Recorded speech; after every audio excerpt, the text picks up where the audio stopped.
PM किसान सम्मान निधि योजना रे एही कारणरू पीएम किसान योजनार आर्थिक सहायता राशि चाषी मानक मिल पारुनी।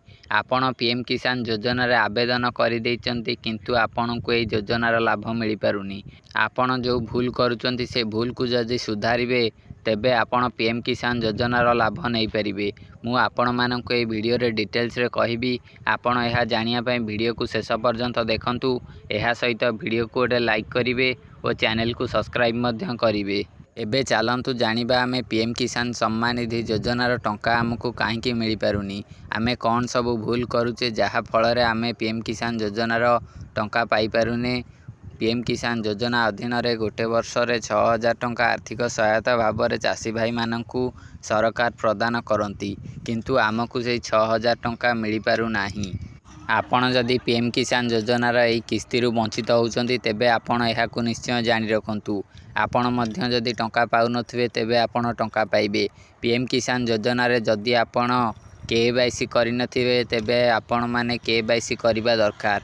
जदि आपण नूतन आवेदन करिसंती मध्य आपण केवाईसी करिबाकू पड़िबो। केवाईसी न कले आपण पीएम किसान योजनार टंका नहीं पारिबे नाही। पीएम किसान योजनार किस्ती गुड़िक आपणकर बैंक अकाउंट को आसीबनी। सेथिपई आपणकू केवाईसी करिबाकू पड़िबो। एहा सहित आपण जो बैंक अकाउंट एटी ऐड करिसंती पीएम किसान योजना रे जो बैंक अकाउंट आपण देइचंती से बैंक अकाउंट सहित आपणकर आधार लिंक रहिबा दरकार और आपणकर डीबीटी एक्टिव रहिबा दरकार। जदि आपणकर डीबीटी एक्टिव नथिबो तेबे मध्य आपण पीएम किसान योजनार लाभ नहीं पारिबे नाही। आपण डीबीटी एक्टिव करिया को हेले आपण बैंक रे जाई डीबीटी एक्टिव करि परिबे और केवाईसी आपण जनसेवा केंद्र रे जाई करि परिबे। मोबाइल साहाय्य रे मध्य अवेलेबल अछि। मोबाइल साहाय्य रे आपण करि परिबे। एहा सहित जेतेबेले आपण आवेदन करिसंती कि जनसेवा केंद्र रे आवेदन करिसंती से फॉर्म रे आपण कोनोसी प्रकार भूल जदि करिथिबे तेबे आपण पीएम किसान योजनार लाभ आपण को मिलु नथुबो।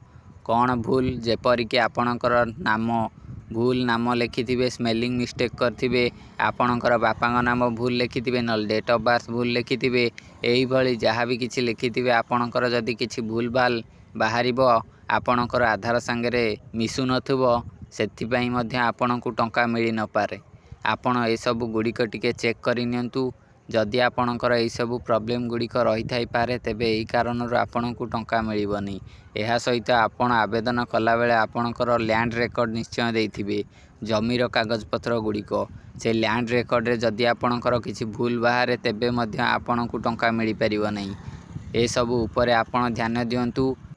ई केवाईसी और आधार लिंक पई बहुत चाषी पीएम किसान योजनार लाभ नहीं पारु नांती।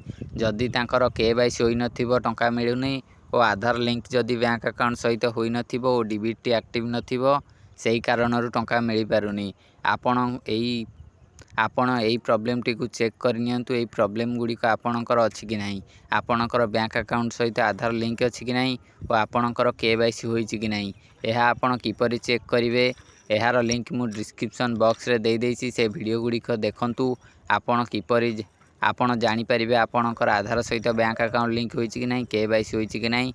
एहा विषय रे आपण पूरा डिटेल्स रे जानि नै परिबे। एबे जाई से सब गुड़िक चेक करंतु। एहा सहित ए वीडियो को गोटे लाइक करी चैनल को सब्सक्राइब करंतु और पाखे थिबा बेल आइकन को ऑल प्रेस करंतु।